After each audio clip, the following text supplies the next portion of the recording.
राधे राधे दोस्तों, आपका हमारे YouTube चैनल दिव्य भक्ति ज्ञान वेग में हार्दिक स्वागत है। आज हम जेठ मास में सुनी जाने वाली कहानियाँ सुनेंगे।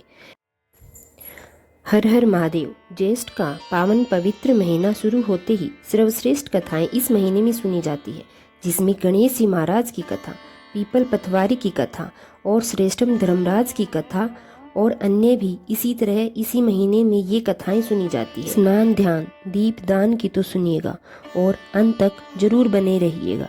इन कथाओं को सुनने में आपको आनंद आएगा, बस आप अंत तक बने रहें। सबसे पहले रिद्धि सिद्धि के दाता गणपति गजानन की कथा सुन लेते हैं। एक बुढ़िया माई रोज मिट्टी के गणेश जी की पूजा करती थी। बेचारी बुढ़िया के बनाए गणेश जी रोज गल जाते थे। उसके घर के सामने एक सेठ जी का मकान बन रहा था। बुढ़िया माई सेठ जी के मकान पर जाकर मकान बनाने वाले कारीगर से बोली, भाई मेरे मिट्टी के बनाए गणेश जी रोज गल जाते हैं, आप मेरी पूजा के लिए पत्थर से एक गणेश जी बना दो, आपकी बड़ी कृपा होगी। मकान बनाने वाला कारीगर बोला, माई जितनी देर में तुम्हारे लिए गणेश जी बनाए जाएंगे उतनी देर में तो मैं सेठ जी की दीवार पूरी कर दूंगा। बुढ़िया यह सुनकर गुस्से से बोली, भगवान करे तेरी दीवार टेढ़ी हो जाए, और दुखी मन से घर वापस आ गई। इधर कारीगर को दीवार पूरी करते करते शाम हो गई, परंतु दीवार बनने से पहले ही टेढ़ी हो जाए। शाम को जब सेठ जी आए और पूछा कि आज कुछ काम क्यों नहीं हुआ, तब मकान बनाने वाले कारीगर ने बुढ़िया वाली बात बताई। तब सेठ जी बुढ़िया माई के पास जाकर बोले, माई तुम हमारी दीवार सीधी करा दो तो हम तुम्हें सोने के गणेश जी बनवा कर देंगे। गणेश जी ने यह सुनते ही सेठ जी की दीवार सीधी कर दी। सेठ जी ने बुढ़िया माई को पूजा करने के लिए सोने के गणेश जी बनवा कर दिए। गणेश जी को विनायक जी महाराज जैसे सेठ जी की दीवार सीधी करी, वैसे ही हमारे भी सभी कार्य सीधे करना, कहता ना सुनता ना, हुकारा भरता ना, सारे परिवार की रक्षा करना। बोलिए गणेश जी महाराज की जय। हे गणपति गजानन, जो भी माताएं बहनें आज इस कथा को सुन रही हैं, हे सिद्धि विनायक गणेश जी, उनका सौभाग्य बनाए रखना, अमर सुहाग और अमर पीहर देते रहना। बोलिए गणपति गजानन महाराज की जय। ज्येष्ठ महीने के स्नान की कथा के अनुसार भीष्मतिपुरी में वेदों को जानने वाला सुमंत नाम का एक ब्राह्मण अपनी पत्नी और पुत्र के साथ रहता था। उसकी पत्नी का नाम गुणवती था और पुत्र का नाम देव शर्मा था। एक दिन ज्येष्ठ मास में ब्राह्मण समाधि के लिए वन में गया। कुछ समय भगवान का ध्यान लगाकर वह ब्राह्मण वहां एक सुंदर सरोवर के जल को पीकर सरोवर के नजदीक एक वृक्ष की छाया में सो गया। अब जो भी जीव जंतु सरोवर में पानी पीने के लिए आते, वे ब्राह्मण को देखकर डर जाते थे और वहां से भाग जाते थे। ज्येष्ठ मास की गर्मी को सहन न कर पाने और प्यास से कुछ नन्हे जीव तुरंत ही मृत्यु को प्राप्त हो गए। सूर्यदेव के अस्त होने पर वहां ब्राह्मण अपने घर की ओर लौट आया, लेकिन अनजाने में हुआ उससे वह पाप उसके साथ सदा सर्वदा के लिए रह गया। कुछ समय बाद ब्राह्मण अस्वस्थ हो गया और मृत्यु आ गई। अब उसकी पत्नी पुत्र और घर का त्याग करके उसके साथ सभी जन सती हो गए। ज्येष्ठ माह में अज्ञात रूप से पाप के दोष से नरक और यातनाओं को भोगकर दोनों ब्राह्मण और ब्राह्मणी पपीहे की योनि में पड़े और अपने पुत्र के घर के समीप एक वृक्ष में रहने लगे। जहाँ रहते हुए पपीहा अपने पूर्व जन्म के कर्मों को याद कर कर जोर जोर से रोने लगा। इसके पुत्र ने जब पपीहे की रोने की आवाज़ सुनी तो उसे वहाँ से भगाने लगा, लेकिन वह वहाँ से नहीं गया और रोता रह गया। और थककर हारकर उसके पुत्र ने उस वृक्ष को आग लगा दी, जिससे पपीहे की योनि में ब्राह्मण और ब्राह्मणी के पंख जल गए और घायल अवस्था में वह पृथ्वी पर पड़ गए।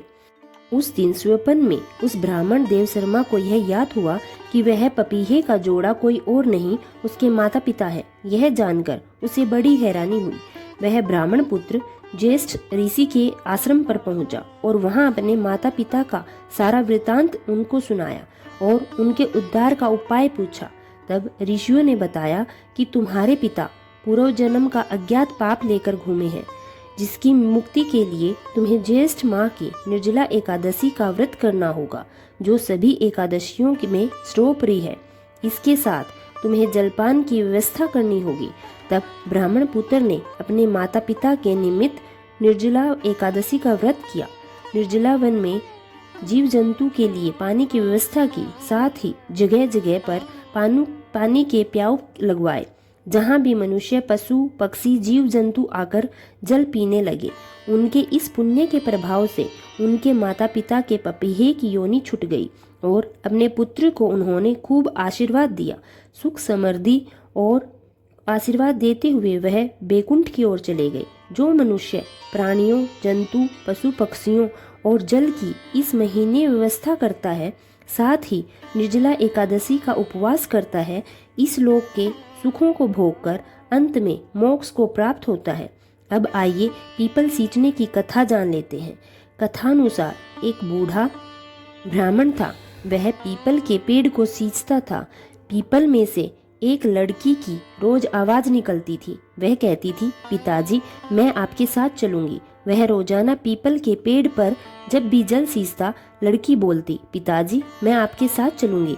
ऐसा सुनते सुनते ब्राह्मण दिन प्रतिदिन कमजोर होने लगा।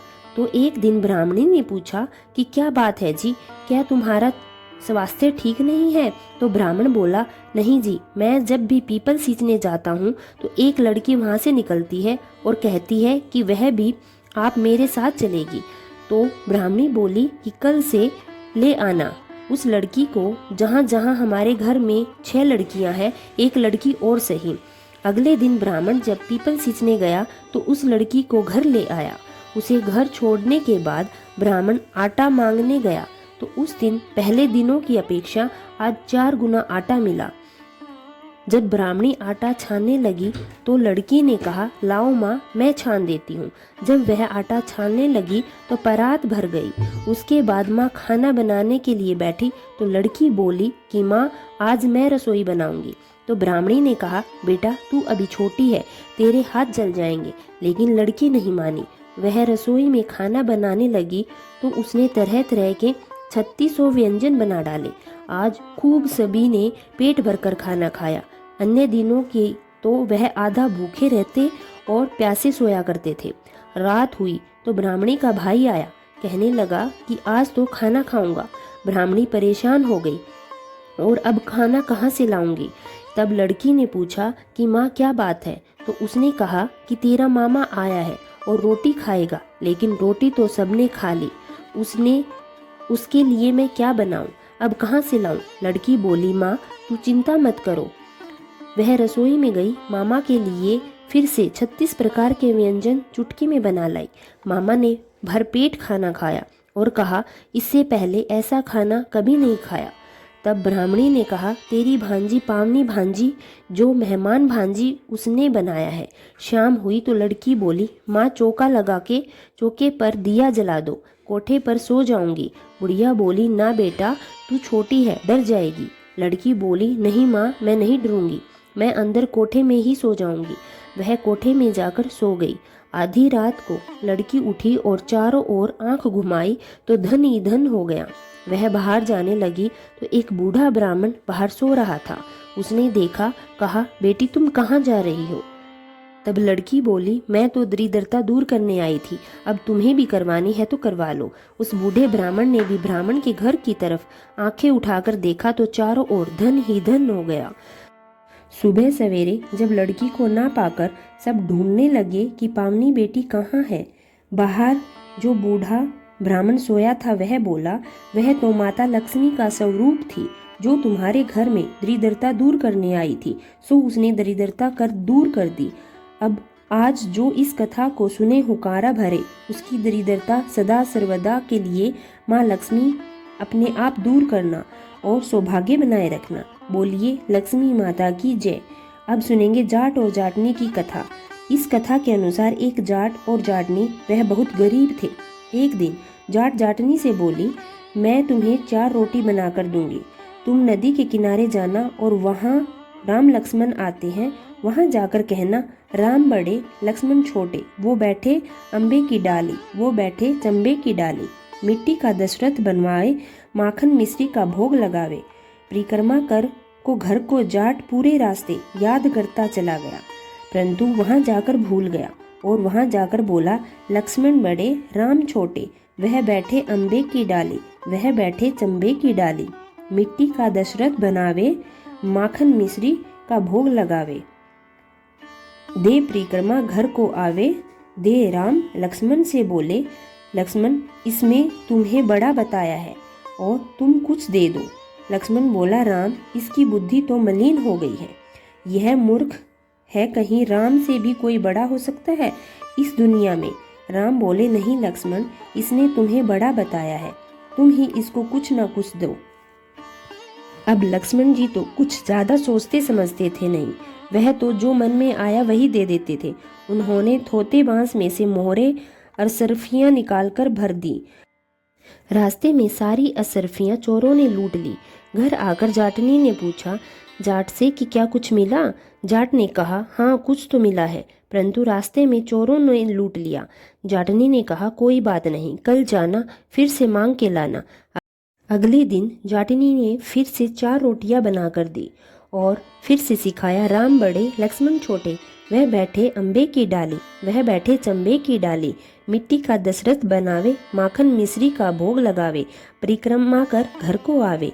जाट पूरे रास्ते में याद करता हुआ गया, वहां जाकर फिर से भूल गया और वह फिर से बोला, राम लक्ष्मण बड़े राम छोटे, वह बैठे अम्बे की डाली, वह बैठे चंबे की डाली।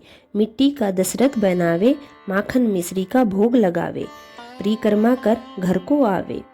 यह सुनकर राम जी बोले, इसने आज भी तुम्हें बड़ा बताया है, इसे कुछ ना कुछ दे दो। तो लक्ष्मण बोले, राम इसकी तो बुद्धि मलिन हो गई है, यह मूर्ख हो गया है, क्या इसे पता नहीं राम से बड़ा इस दुनिया में कोई नहीं है।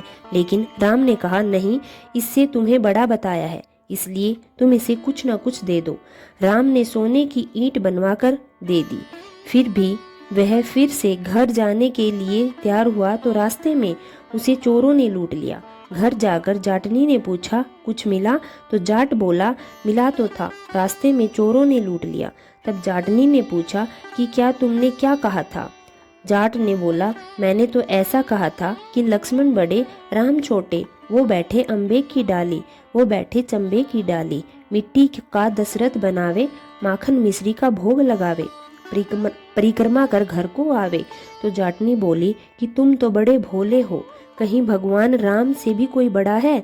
कल तुम फिर से जाना और अब की बार सही सही बोलना।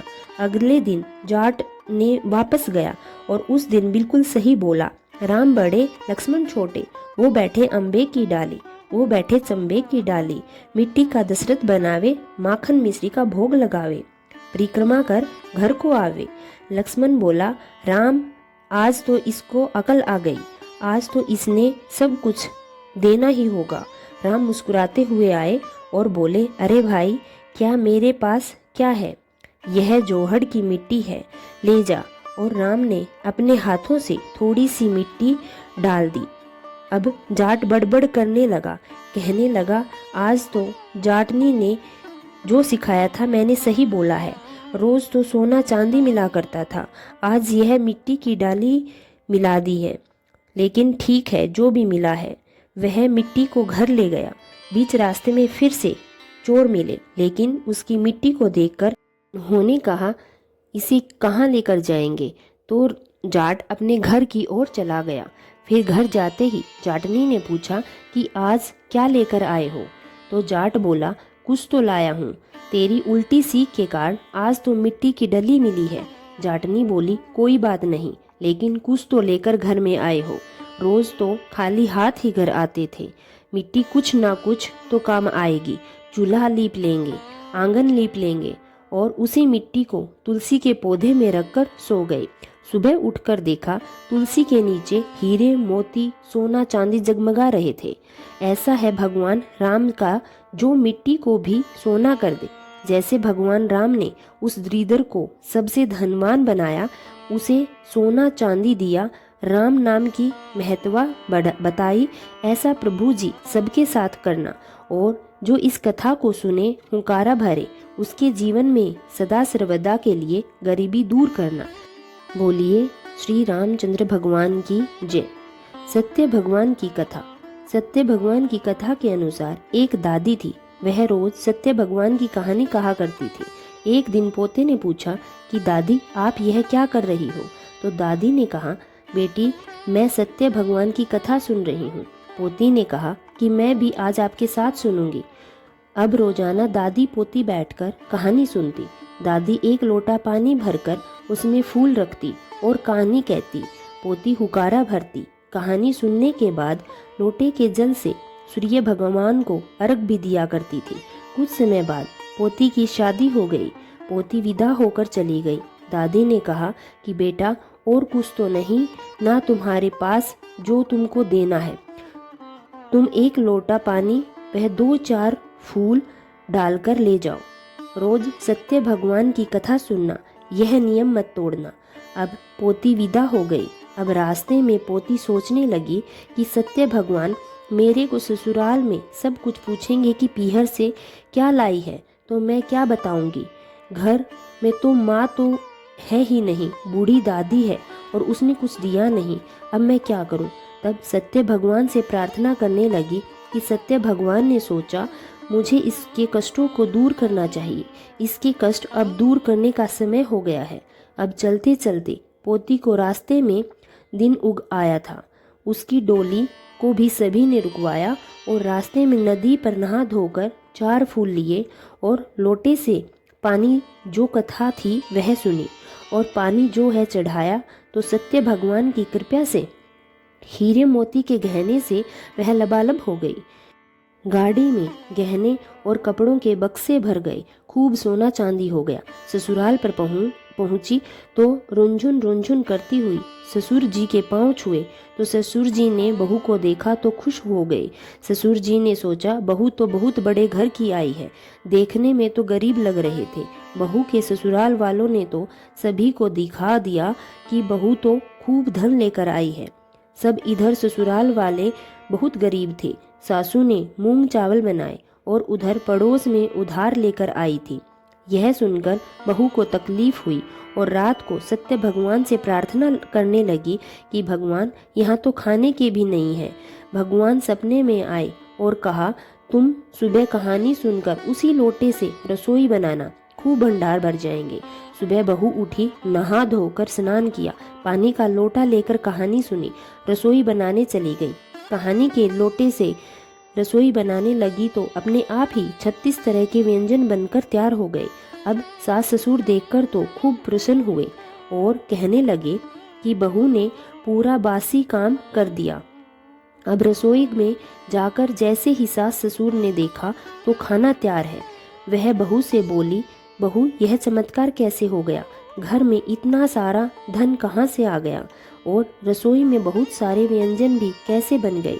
बहू ने सासू को प्रणाम किया और कहा, सासू जी, सत्य भगवान की कहानी सुनी और मैंने रसोई बनाई तो अपने आप सब कुछ बन गया। सासू जी प्रसन्न हुई, इतनी अच्छी बहू मेरे घर आई है। सासू जी ने कहा, तुम जीम लो। बहू ने कहा, सासू जी, पहले ससुर जी को जिमवाओ, फिर आप खाओ और फिर पतिदेव को खिलाओ, फिर मैं खाऊंगी। यह बात सुनकर सासू जी तो खुश हो गए और बहू से कहा, कल से पूरा परिवार सत्य भगवान की कहानी सुनेगा और भोजन किया करेंगे। दूसरे दिन सबने एक साथ बैठकर कहानी सुनी तो घर में अन्न धन धान्य के भंडार भर गए। सब लोग बहुत खुश हो गए। अब बहू ने कहा, सासू जी, सबको प्रसाद बांट दो। सासू जी पड़ोस में सत्य भगवान का प्रसाद बांटने लगी। पड़ोसन ने कहा, कल तो तुम मूंग मांग कर उधार ले गई थी, आज तुम प्रसाद बांट रही हो। तुम्हारी इतनी जल्दी धन धान्य कहाँ से हो गया? कैसे गरीबी मिट गई? सासू जी ने कहा, हमारी बहू लक्ष्मी बनकर आई है, वह खूब सारा धन धान्य लाई है। सत्य भगवान ने हमारे घर में अन्न धन धान्य के भंडार भर दिए हैं। हे सत्य नारायण भगवान, जैसे साहूकार की बहू को खूब अन्न धन धान्य के भंडार दिए, पीहर और ससुराल में खूब खुशियाँ दी, वैसे ही आज इस कथा को जो भी सुने उनके जीवन में खूब सारी खुशियाँ देना। बोलिए सत्य भगवान की जय।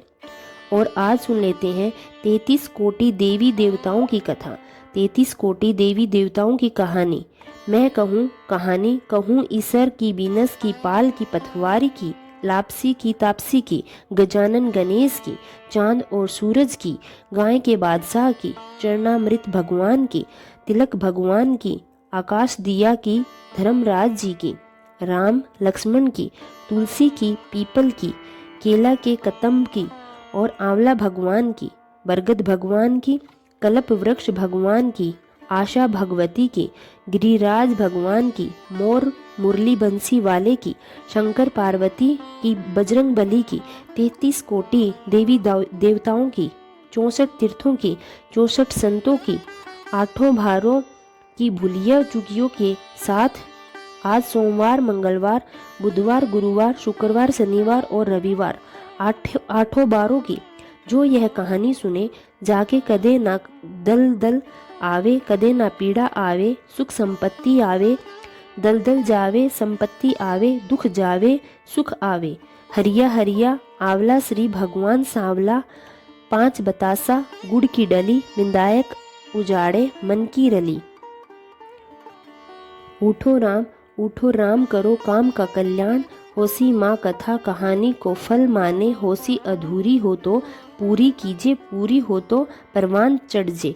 आशा भुगत माता जैसी पार्वती जी ने सुहाग दे, वैसे ही मने भी सुहाग दीजो। और कहानी सुनता और हुंकारा भरता आपने सारे परिवार की रक्षा कीजिए। हर हर मनोकामना पूर्ण कर अखंड सौभाग्य दीजिए। 33 कोटि देवी देवता आपकी अरज पूरी कर। अब सुनेंगे लपसी तपसी की कहानी। तपसी तपस्या करता था और लपसी सवा शेर की लपसी बनाकर भोग लगाता था। एक दिन दोनों में झगड़ा हो गया। लपसी बोला मैं बड़ा, तपसी बोला मैं बड़ा।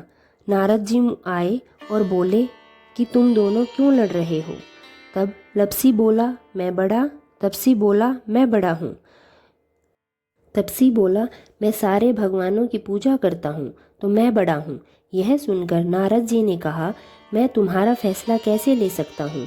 कल आऊँगा और तुम्हारी कथा सुनूंगा और तभी मैं तुम्हारा फैसला सुनाऊंगा। यह कहकर नारद जी चले गए। दूसरे दिन लपसी तपसी नहा कर आए तो नारद जी ने 1.25 करोड़ की अंगूठी उनके आगे फेंक दी। लपसी ने अंगूठी देखी पर उसको ध्यान नहीं दिया।